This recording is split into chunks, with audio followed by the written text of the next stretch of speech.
আসসালামু আলাইকুম। আশা করি সকলে ভালো আছেন। আল্লাহর অশেষ রহমতে আমিও ভালো আছি আলহামদুলিল্লাহ। নতুন একটি ভিডিও নিয়ে হাজির হলাম। আশা করি আপনাদের সকলের কাছে অনেক বেশি ভালো লাগবে। ভালো লাগলে অবশ্যই লাইক, কমেন্ট, শেয়ার করবেন এবং চ্যানেলটি সাবস্ক্রাইব করে পাশে থাকবেন এবং কষ্ট করে না টেনে সম্পূর্ণ ভিডিওটা দেখবেন, যাতে করে আমার ওয়াচ টাইম পূরণ হতে সহযোগিতা হয়। দেশ এবং দেশের বাইরে থেকে অনেক আপু ভাইয়ারা আমার ভিডিও দেখেন, তাদেরকে জানাই অনেক অনেক ধন্যবাদ এবং ভালোবাসা। আসলে যদিও বলেছি আলহামদুলিল্লাহ ভালো আছি, দেখা যায় অনেক সময় শরীর অসুস্থ থাকে, তারপরে আল্লাহ তাআলার শুকরিয়া আদায় করতে হয়। এজন্যই কিন্তু বলা হয়েছে যে আলহামদুলিল্লাহ আমি ভালো আছি, বাট শরীরটা একটু অসুস্থ। যেমন হচ্ছে একটু ঠান্ডা লেগেছে আমার মেয়েটাও একটু অসুস্থ, ঠান্ডা, আর একটু দেখতে পেলাম আজকে জ্বর আসছে এরকম।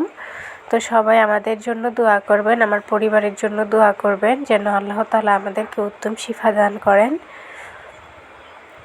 তো প্রতিদিনের মতো যে আজকে ভিডিও নিয়ে আসলাম, আজকের ভিডিওতে আপনাদেরকে দেখাচ্ছি। প্রথমেই দেখালাম ঢেঁড়স ভাজি করে নিলাম, আর ঢেঁড়স ভাজিটা আমার খুব বেশি পছন্দ।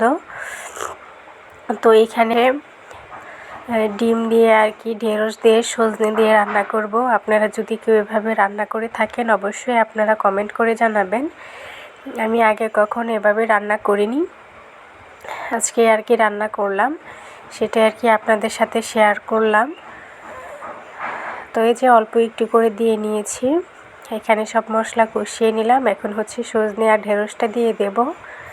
আসলে কথা বলতে আমার খুবই একটু সমস্যা হচ্ছে, বারবার হাঁচি চলে আসে।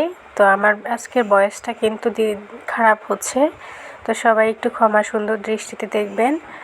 সবাই একটু কষ্ট করে আমার ভিডিওটা ম্যানেজ করে নেবেন, যাতে আপনাদের আমার সাপোর্ট থাকে, সেই আশা রাখছি। তো এই যে আমি হচ্ছে ডিমগুলো এখন দিয়ে দিলাম, আর এই চুলায় হচ্ছে ভাত বসিয়ে দিয়েছি। তো ভাত হচ্ছে এক চুলায়, আর এক চুলায় হচ্ছে তরকারি বসিয়ে দিয়েছি।